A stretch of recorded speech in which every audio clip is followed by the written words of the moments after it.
It took 4 years and R1 billion for the State Capture Commission to complete its work and produce a voluminous report. The Commission inquired into a period of complete depravity that involved a compromised head of state, members of the executive, state-owned businesses, foreign business people, and a paralysed, ineffective state machinery. It made far-reaching recommendations that would have introduced fundamental reforms. In reality, that report is gathering dust in government offices somewhere, and there is absolutely no agency to implement its recommendations. It is for this reason that I ask the question: when President Cyril Ramaphosa addressed the nation announcing yet another judicial commission of inquiry into the allegations of crime syndicates infiltrating law enforcement, was he merely reacting to a crisis, or did he genuinely seek to address the malaise in our law enforcement agencies? My reading is that he was walking a political tightrope, balancing public outrage and party dynamics. In this special episode, I examine why the president may have missed an opportunity to demonstrate greater resolve and acted with more determination and urgency to restore trust in our crime-fighting institutions. Hello everyone, welcome back to Joe Talks Politics. I am your host, Joseph Musia. Let's get right into this.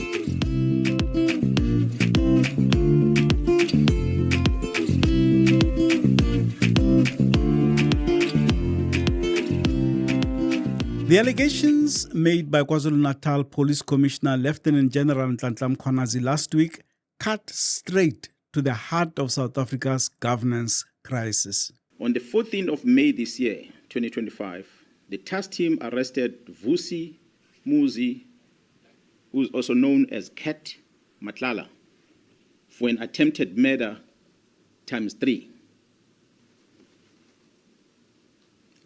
I must highlight that this Mr. Vusi Muzi Cat Matlala is an individual who was awarded a police contract of over 360 million rand in 2024.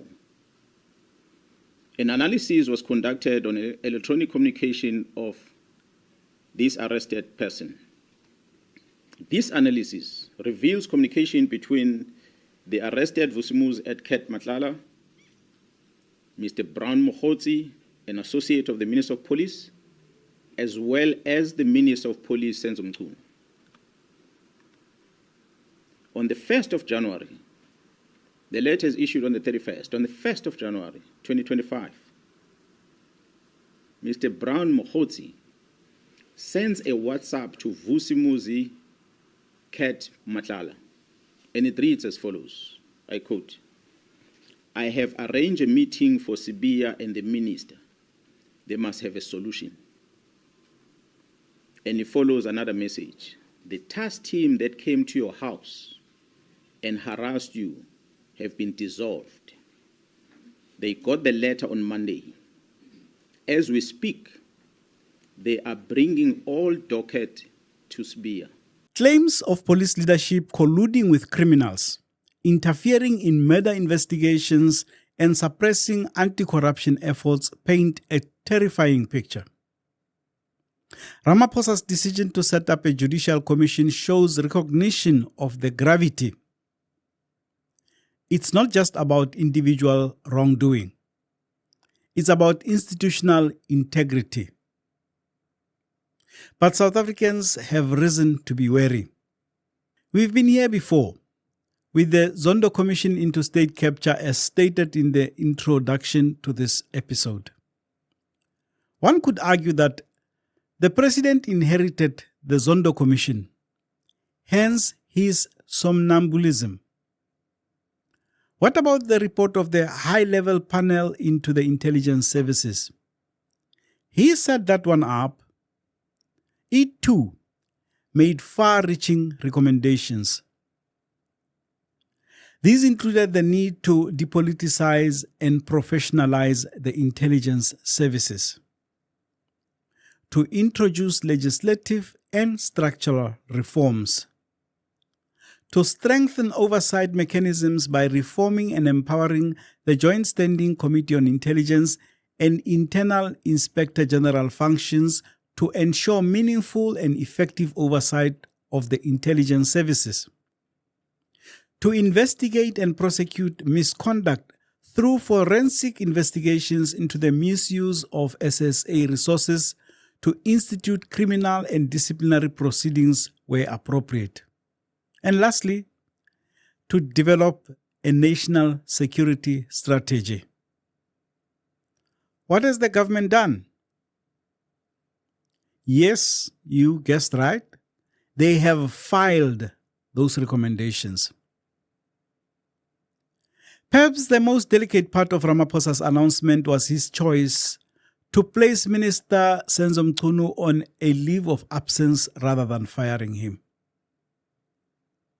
This was always going to be a political hot potato. Removing a trusted ally based on untested allegations could prove to be costly inside the party, especially in the contest for the future leadership of the ANC. In the eyes of the public, however, this could be interpreted as a demonstration of how Ramaphosa and the ANC will do whatever they can to shield party higher-ups from accountability.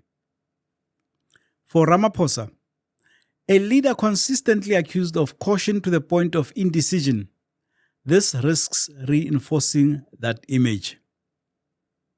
The public mood favors firmer action, especially when law enforcement itself is under suspicion. While the president announced interim reports after 3 months and 6 months, he did not specify how long the inquiry would last. On one hand, a syndicate allegedly operating across police, judiciary and intelligence agencies requires a deep investigation. On the other hand, South Africa cannot afford a prolonged vacuum in the accountability while the commission goes about its work. While there might be skepticism about the efficacy of yet another commission of inquiry, in this case, it was unavoidable. The only way to respond to Mkhwanazi's serious allegations is for an independent body to go deep into the workings of the police and related agencies and do a clean up. Critically, the Commission has been given powers to recommend urgent criminal investigations and suspensions as it uncovers evidence. This must not become a paper promise. Public confidence hinges on visible, early action.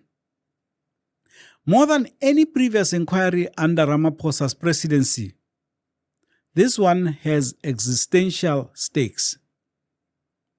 If the inquiry reveals that senior officials have indeed facilitated organized crime, the ANC's claim to moral leadership will be even more difficult to defend heading into future elections.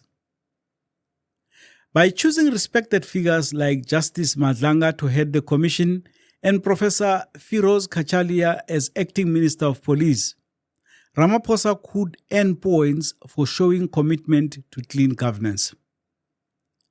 The challenge is ensuring that institutional processes don't get swallowed up by political inertia. The commission is both a necessary and a politically careful move.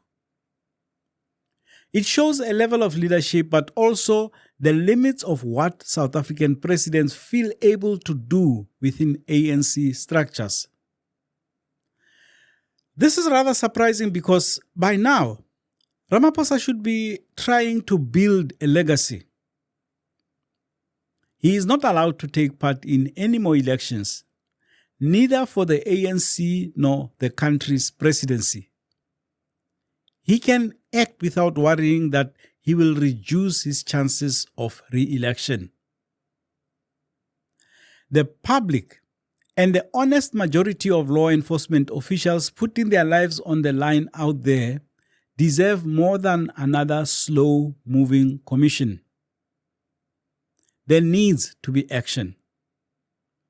Any other outcome stands to do irreparable harm to the credibility of the state and those at the helm. More importantly, a lack of action will most definitely embolden crime syndicates, corrupt politicians, and state officials. I will continue to monitor this story and bring you the latest analysis as new developments arise. If you enjoyed this episode, please don't forget to like, share, and comment on it. To those who are not yet subscribers, please consider doing so. I'll see you in the next one.